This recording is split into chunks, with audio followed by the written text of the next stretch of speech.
Greetings, brothers and sisters. So I'm going to do something a little bit different today. I'm going to get to some JoJo Gaffs and some maybe Trump stuff. I don't know what I have up there. But I know I have JoJo Gaffs, my normal stuff. But I want to start off the video talking about the Illuminati in a different way for another Netflix movie. And then I want to talk about this movie, The Pale Blue Eye, which is a Christian Bale movie set in the time of Edgar Allan Poe. Here's the Edgar Allan Poe character.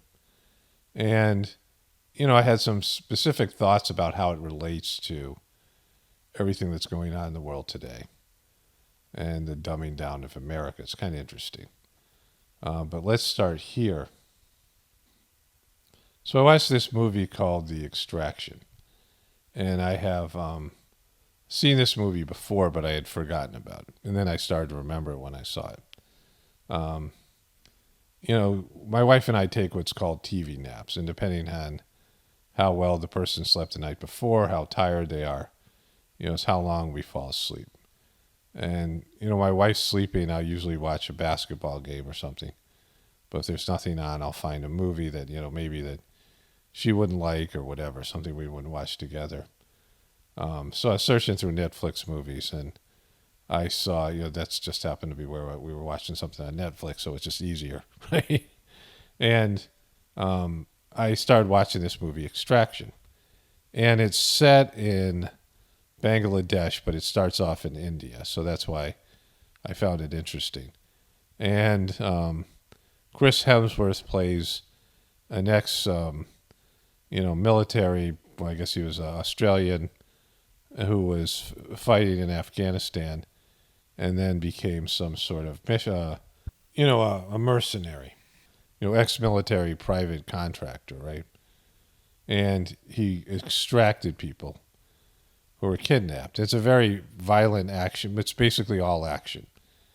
But he goes to Bangladesh, which is, Indian people live in Bangladesh, right? It's like it's a separate country, but it's, Indian people like Sri Lanka is. And there's a busyness in the city, right? He's sitting there like having chai or coffee or something. He's observing the area. They're staking out the place where he's going to extract this kid. He's a mob kid, son of a mob boss that's been kidnapped from India and brought to Bangladesh. And him and his team are scoping out the place where he's, whatever it is, casing the joint, right? And he's sitting there in a cafe, and these streets are just busy with people. And there's all these extras. But in, real life, you go to these cities and it's just packed with people, right? The cities are teeming with people. He's sitting there, and there's this kid walks by, and it's just a millisecond. I barely, I didn't notice it the first time I watched the movie. But I'm like, did something just happen there? And I'm kind of tired. And I'm like, all right, I'll go back and I'll take a look at it, right? So I rewound it. And it took me a while to stop on the exact frame. That's how fast it was going. But here is this Illuminati eye this guy's wearing in Bangladesh, of all places, right? And it says, don't trust anyone. Which has nothing to do with the movie. He's hired by a guy that ends up stiffing him. So the guy didn't have the money, but that's set up in the very beginning of the movie. And other than that, it's just a straight action movie. It's one of these movies where, it's almost like continuous.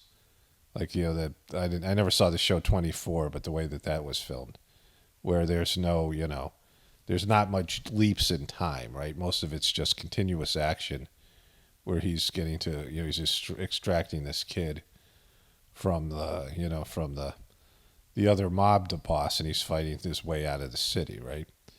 And so, it is, there's not really much betrayal. He talks about his kid dying, there's the obligatory character development story, right? That has to be in there.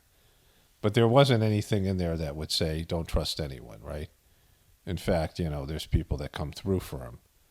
And so it is an interesting sentiment, right? Especially since There's Illuminati stuff now in India, but it wasn't there before because this whole stuff, this imagery.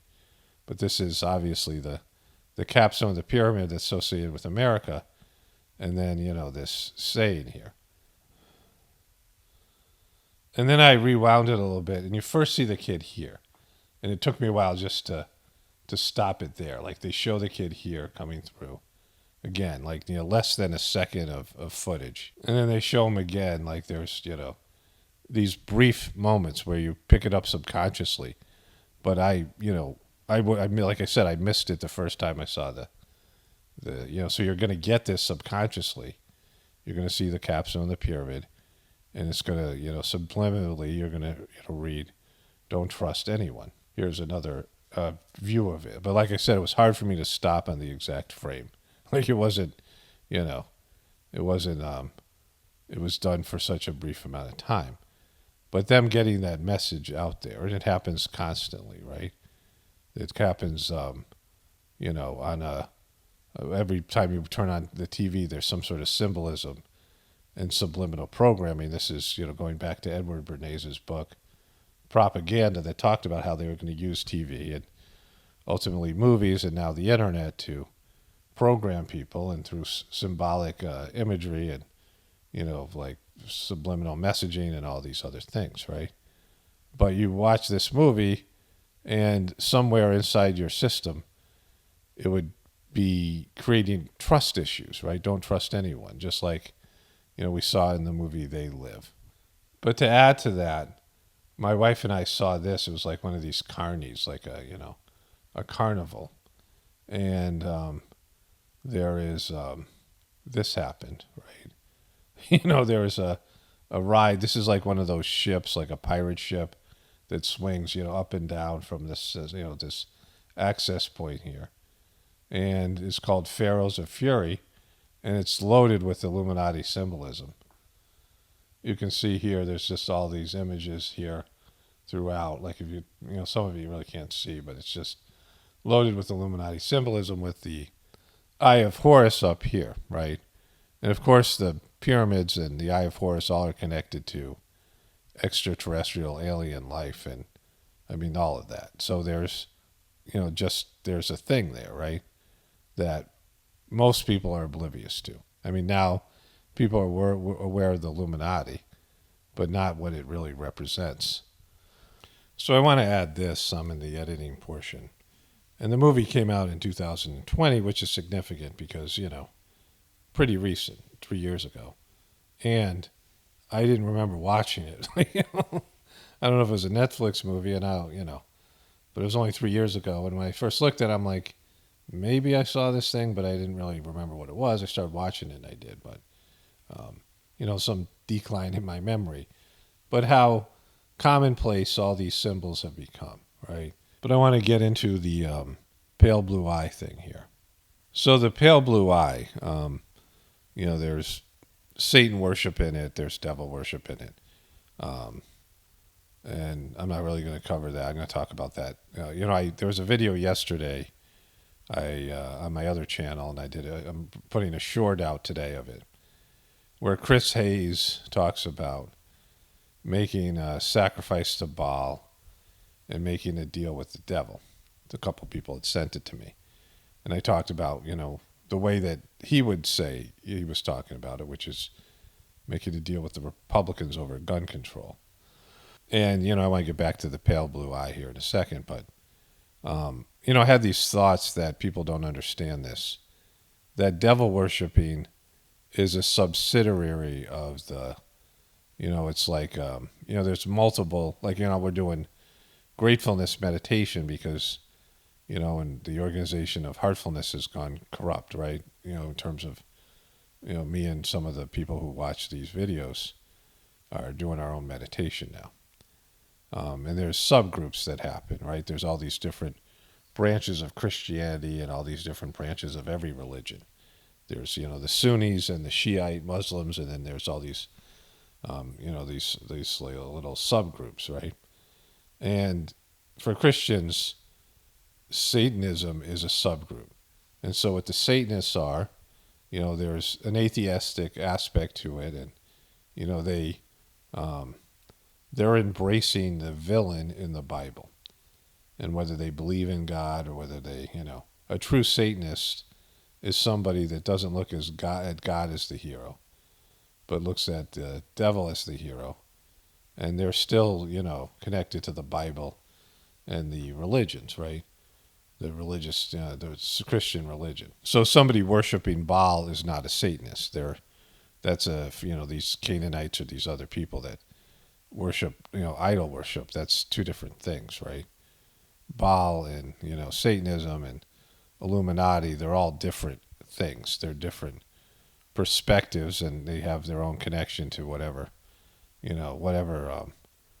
like the Christian religion teaches about the devil, and that's part of their teaching. So if they're a devil worshiper, you're still believing the Bible is real, you're connected to it, you have a different interpretation of the Bible. And you think that the devil has a point of view that, there's a sympathy for the devil by the Rolling Stones, and there's some literary work, I forget what it is. Was it Mark Twain who did it or somebody did it, where they talked about how, the devil had some, interesting points of view, right? The idea of, autonomy and, not following God's orders and wanting to do your own thing, egotistical things. But they're all tied to the ego, all these things. They're all tied to, the ego not wanting to follow the divine path. That's, the simple aspect of it. It's egoism run amok, and all these things have that in common. But going back to the Pale Blue Rider, so there's some, like I said, there's some satanic stuff, some symbolic stuff. But what I want to talk about here is the language in the film and how, stupid we've all become, right? It's a well-made, well-written movie. It's a, kind of a masterpiece for what it is. I don't know if I really enjoyed it, and something that I'm like, when I was watching, I'm like, my wife and I will, so I'll probably watch it again with her. And, I had the volume low because, she was taking a nap. I was watching, parts of it here and there. And so the language that they use, and there's a comedian, I don't know the guy's name, but he's a Christian comedian. You can find the bit on YouTube. And what he does is he says the Three Little Pigs story in Old English. And he sets up the bit by talking about how at the time of, like Edgar Allan Poe, this period of time, the average English speaker had 25,000 word vocabulary. And now modern Americans, and this is probably 10 years ago this bit came out, had 3,000. And who knows what it is now, because people are dumbed down. And, the idiocracy aspect of life. And you could really see this in this movie, right? And it wasn't just the vocabulary, but it's the way they would express themselves. And there's a social order. And you see this with these old English films and, like Downton Abbey and things like that, period pieces. And there's a hierarchy, and there's a culture, and there's a way that you address a lord different than, you address your servant. And, there's all these considerations people had to live with. It's very heavy. It was very, it was not user-friendly system because you had to know all these nuances. And it took a lot longer to say something. Now, there's a scene where Edgar Allan Poe is asking the Christian Bale character about his daughter's disappearance. And, he says, he asked him a question about her. And he said, after he asked the question, he said, if you have no objection to answering, right? And it's throughout the movie where there's, the social aspects of it. We've become so blunt, like 3-word questions and, it's become simplistic, which is good. But also, there's just, there's not a delicacy that people used to have, right? And it really struck me because, I found it hard to watch. And it wasn't that I didn't understand the words or whatever it was, but it's a whole, watching a whole different way of living life, right? And it wasn't just that they didn't have, computers and modern day, all of it. But I see this when I watch English movies or TV shows.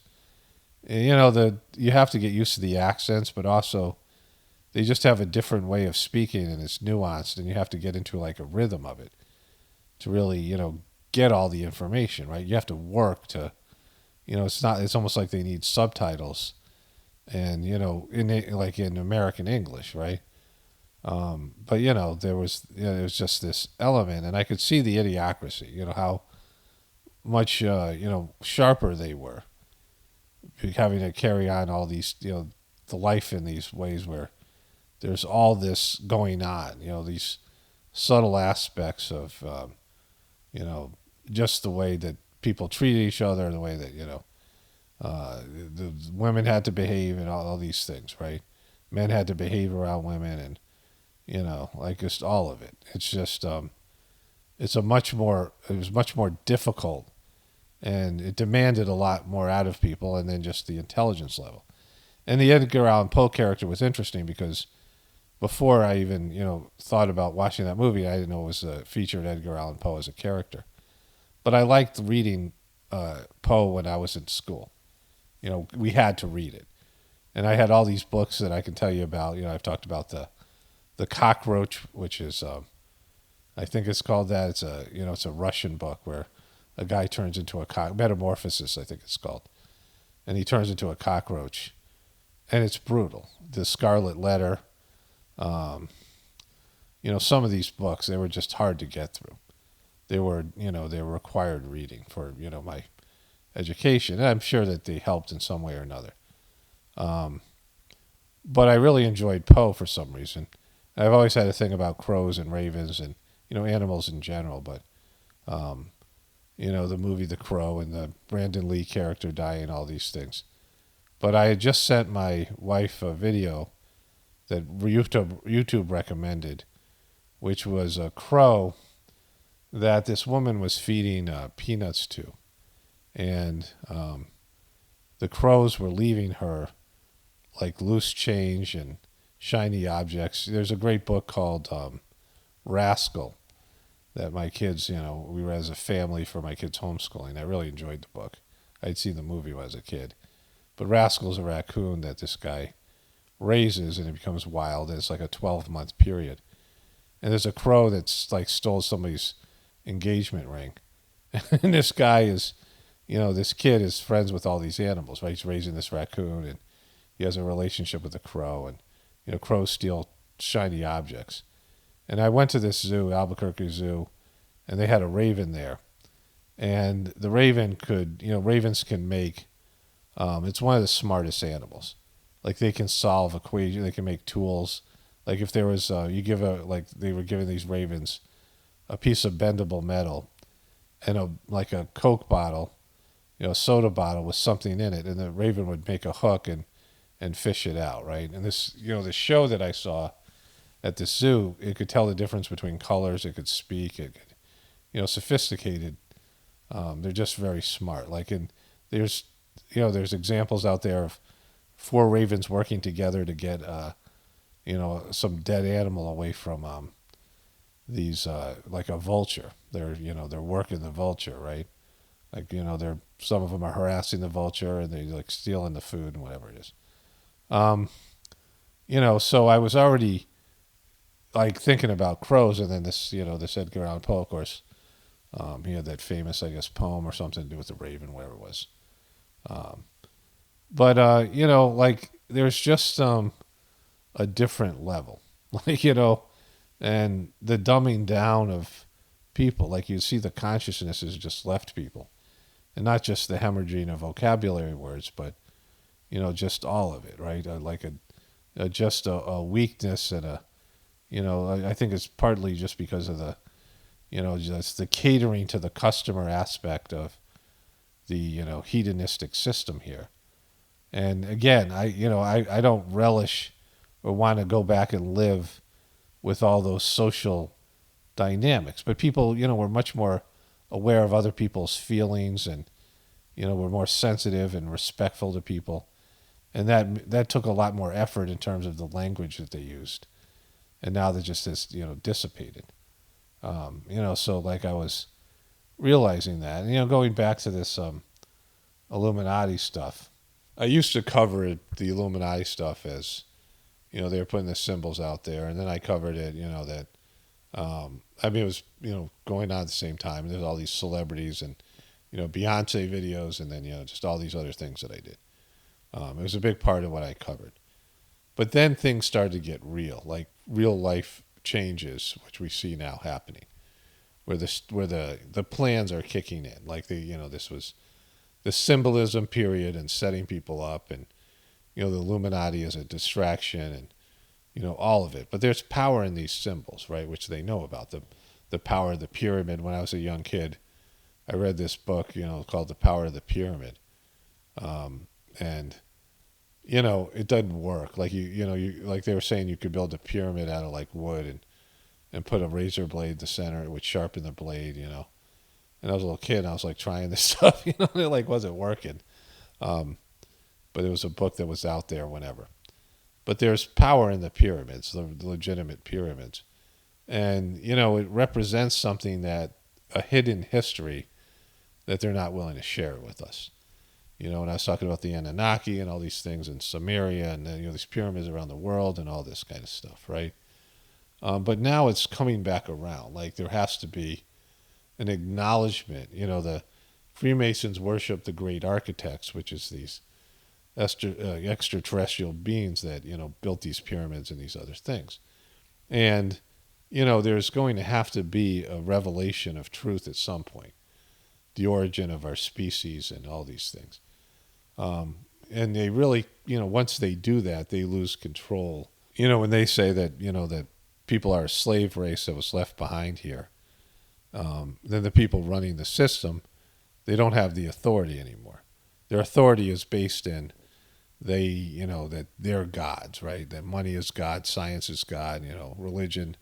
The religions represent, the religions are God themselves, and they're not there to connect you with God, but they're the gatekeepers. These people are all gatekeepers between you and, whatever it is, your lifestyle and all these things, right?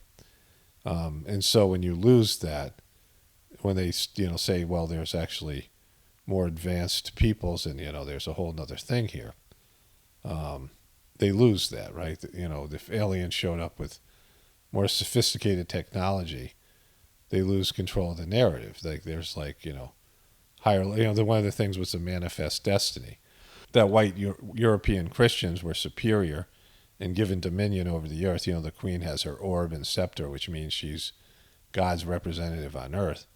And if you have, more evolved beings that have the capability of colonizing us and subjugating us, well, then that narrative gets thrown out and the whole system loses credibility and the economies fall and all these things, right? So they, they're connected to these lies. They're, we're all dependent on these lies or the truth being covered up to keep the system going.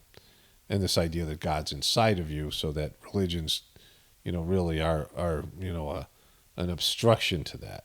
And so, yeah, that was what I was doing. But let's get into the, headlines here. Okay, so having said all that, let's start here in Britney land, right? This isn't it. Twinkle lights in a tree lighting. It looks really raw and real no makeup. Well, you can see she has eyeliner or whatever it is. Freshness outside after this. All I wanted was a red velvet cupcakes. So sweet. Just so crazy, right? You deserve to be in environments that bring out softness in you, not the survival in you. Spiritual asylum. So there's been some question about her marriage, right? And there's been all these various posts with her on vacation. Some of these things are pretty provocative, right? She does her creepy sexual stuff. And then there's the guy who's a manager or bodyguard or something, right? She had this one where she was lactating and whatever. I showed you that. And then nothing that she said about it. Her husband, Sam Asghari, or handler, or whatever he is, addressed it, right?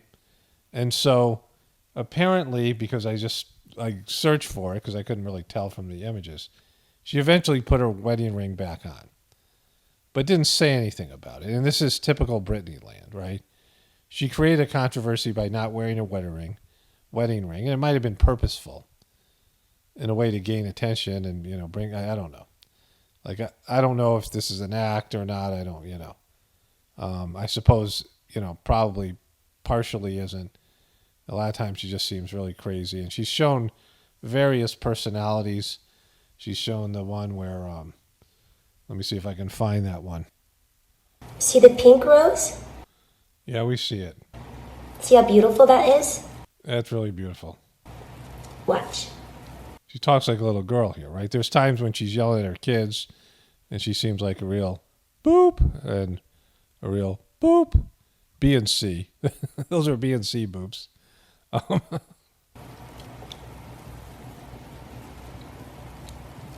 It's just soap. Exactly. Dope on a rope. That's all it is. It's just soap. It's not really a flower at all. It's just soap. Hey. Fooled ya. She's got this weird rose thing that she does. But that's her, right? She's got this little girl personality and, maybe various altars. Maybe it's an act. I don't know. And at this point, I don't care. But I did start covering this thing with her and her wedding ring. And so she said, woke up this morning and my skin is so dry. After visiting a couple of exotic locations recently, I have to coat my body in lotion at night. It's so beautiful out, and I want to get out more. Paps are everywhere. Paps are everywhere, but not nearly as bad as it is in L.A., though. I don't want to say I don't know what paps are because I'm going to get a million comments. And I don't care. Don't tell me don't care. Don't need to know.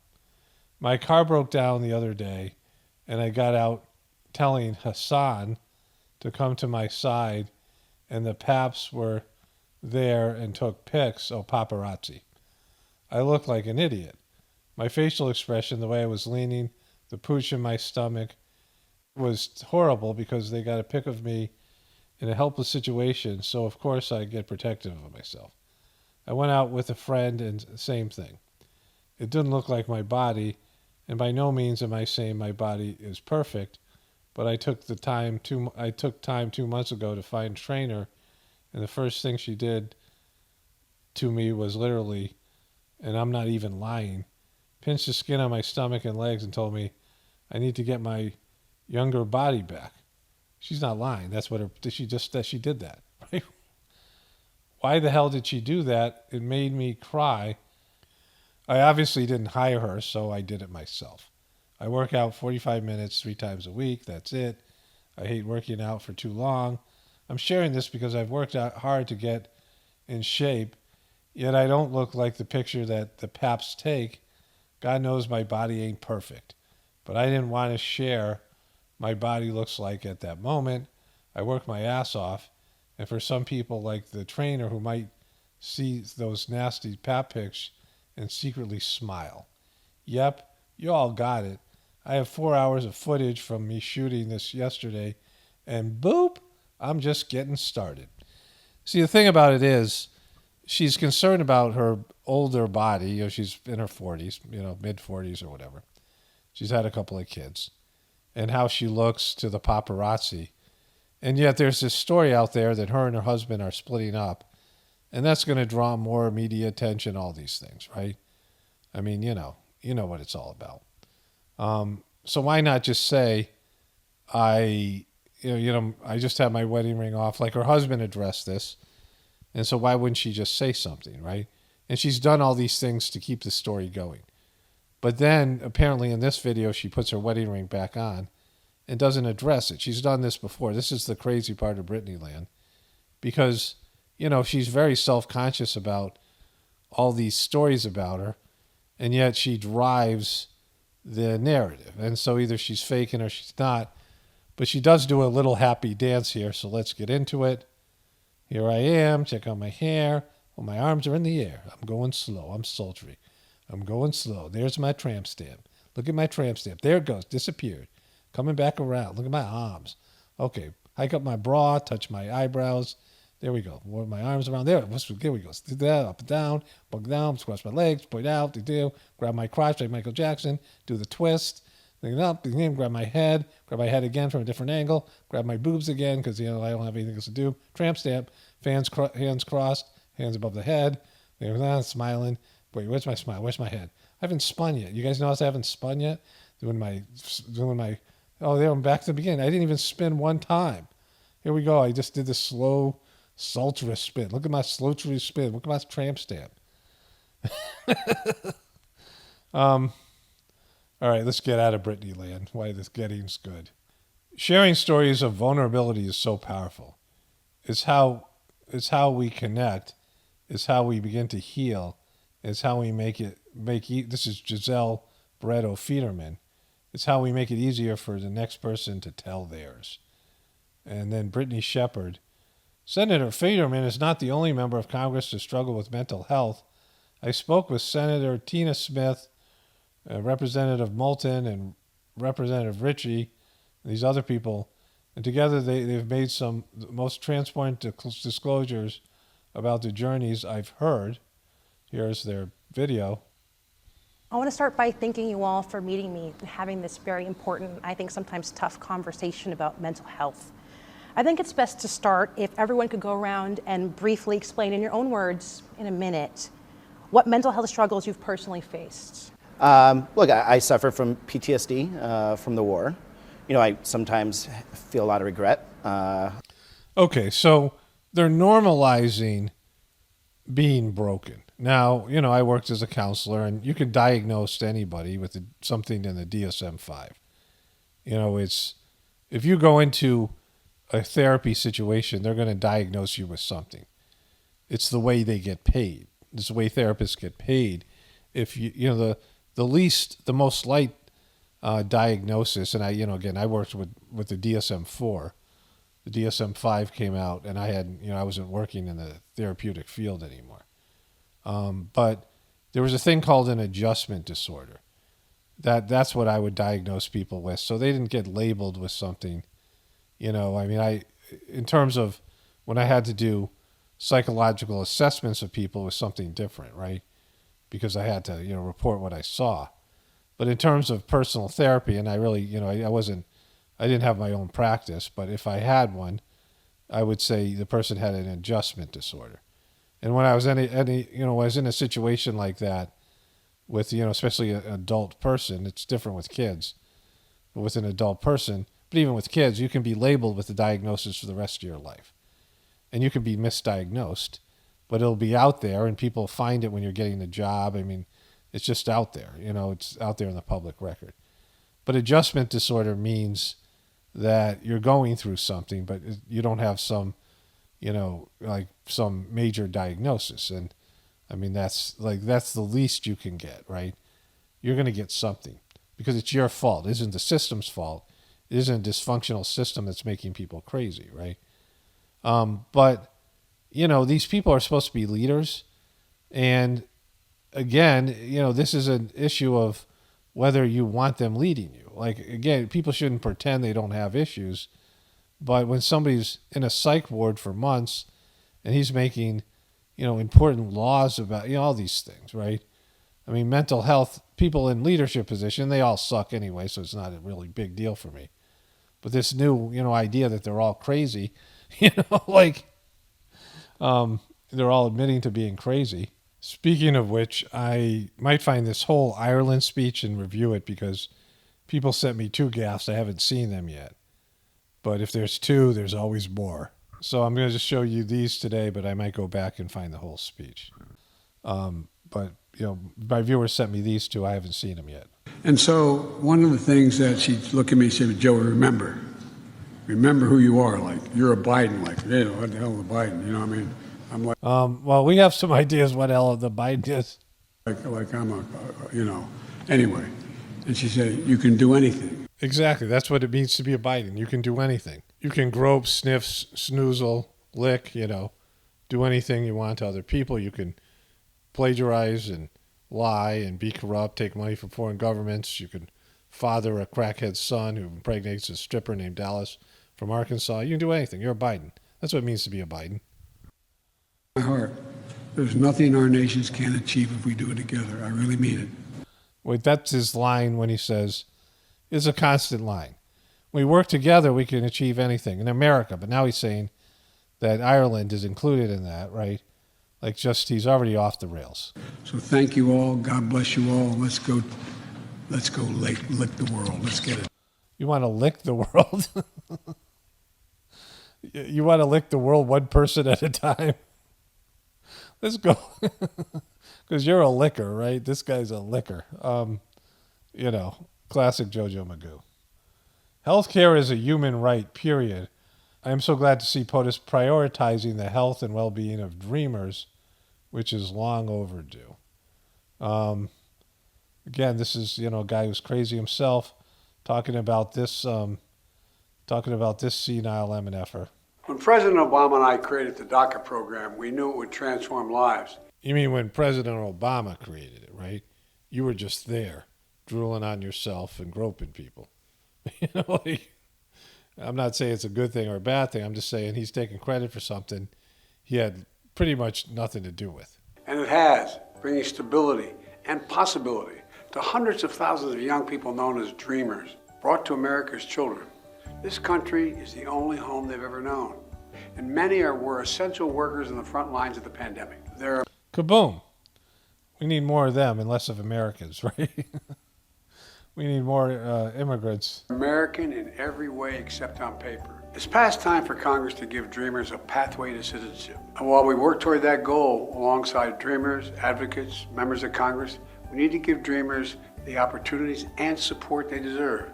So today, my administration is announcing our plan to expand health coverage for DACA recipients by allowing them to enroll in a plan through the Affordable Care Act or through Medicaid. Healthcare should be a right, not a privilege. But again, Medicaid is government sponsored.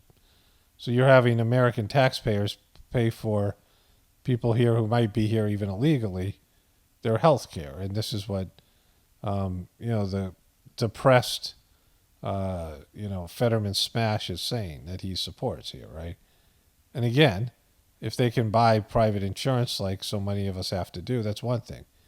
But if you're going to enroll people coming here legally into a Medicare system, that's going to piss people off because taxpayers are paying for their health care when they have to pay for their own health care on top of it, right? My administration has worked hard to expand health care, and today, more Americans have health insurance than ever. Today's announcement is about giving DACA recipients the same opportunity, and we'll continue to do what we can to protect. All right, so that's that. Here's the story. Did nothing wrong. I don't mind being censured if you do something wrong. I did nothing wrong. And I did nothing wrong. Most people acknowledge that. I didn't do anything wrong. I did nothing wrong. I knew I did nothing wrong. It turned out I did nothing wrong. Look, I did nothing wrong. I did nothing wrong. I did nothing wrong. Nothing that I did was wrong. There was nothing wrong. I did nothing wrong. To me, you have to be the most innocent man in the history of the United States. Sophisticated friends have said, you've got to be the most innocent guy ever to hold this office. It probably makes me the most innocent man in the history of our country. I was the most innocent human being, and they all said it. I've proven to be one of the most honest and innocent people ever in our country. Which makes me perhaps the most innocent man anywhere in the history of the United States. Here's the story. So, one of my viewers sent me this. The problem, there's a couple of problems with this. He's always been, you knew he was a scumbag on The Apprentice, right? Shady business deals. He went bankrupt a couple times, 3 or 4 times. Wouldn't pay his vendors. Lots of stories about him scamming. Just a big business scumbag, right? And what I liked about him was, he wasn't honest about it, but he was, he was kind of transparent in his lying, right? But it's funny when he does this stuff, but like the most innocent man in the history of America, the most honest man, and saying I did nothing wrong over and over again, that's what people who do things wrong say, right? Things should be worded positively. I did everything right. Like I didn't do anything wrong. There's the negatives there. There's all that, It's admitting stuff without admitting it, right? But for you Trumpers, there comes a time where you just have to be like, okay, this guy isn't a savior. I was commenting, I read a few Trump comments on my other video, on my other channel yesterday. And one thing I left out, the person was saying, so Biden's better? So you're saying Biden's better? That's a constant thing people say. But how, low do you have to be to say that he's better than Biden? Cockroaches are better than Biden. Is that what your level? Oh, at least he's better than Biden, or at least he's better than Trump. Most people are better than Biden or Trump. I mean, I would say, with all the lame, all the degradation in the human species, 80% of people are probably better than 80% of people are probably better than Biden and Trump.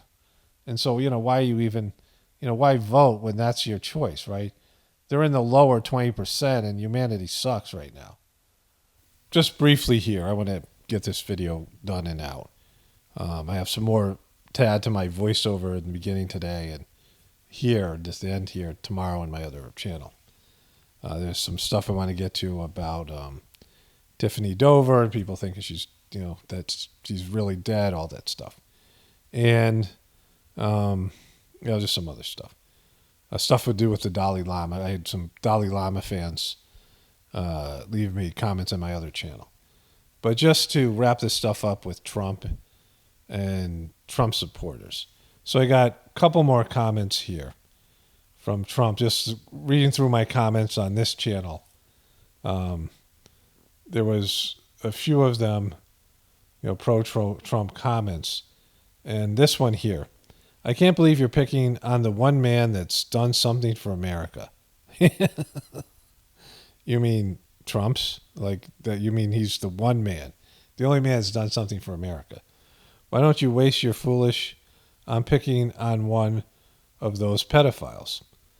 I think he meant, why don't you waste your foolish time picking on one of those pedophiles? I don't understand. Because, he's a Trumper, and Trumpers aren't very bright. I'm not picking on anyone, right? I am not, I'm making fun of him and mocking him, sure. But picking, that's, it's making it sound like I have a grudge against him. And the problem you Trumpers have with me, in terms of your, Trump derangement syndrome, I've said that Trump was my favorite character as a president. Trump gave me lots of, happiness. His election made me happy because of the way it affected liberal news media, Rachel Maddow and some of those other people crying, all those people, right? That, that week after he was elected. And then Trump did some funny things and had some good bits throughout his presidency. But it stopped. It sucked. You can watch a show for a while and it can have 3 good seasons. And then something happens. They should have ended the show and they keep on going and they change writers or something happens. And the show just sucks. It drops significantly. And that's all that I'm doing here, is I'm acknowledging how bad Trump sucks now. He ran his course, and, he went out like a complete buffoon. He got worked. He got played. He turned on his followers.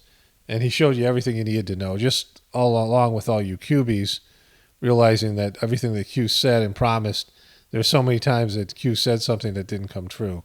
And you guys just keep on coming back for more.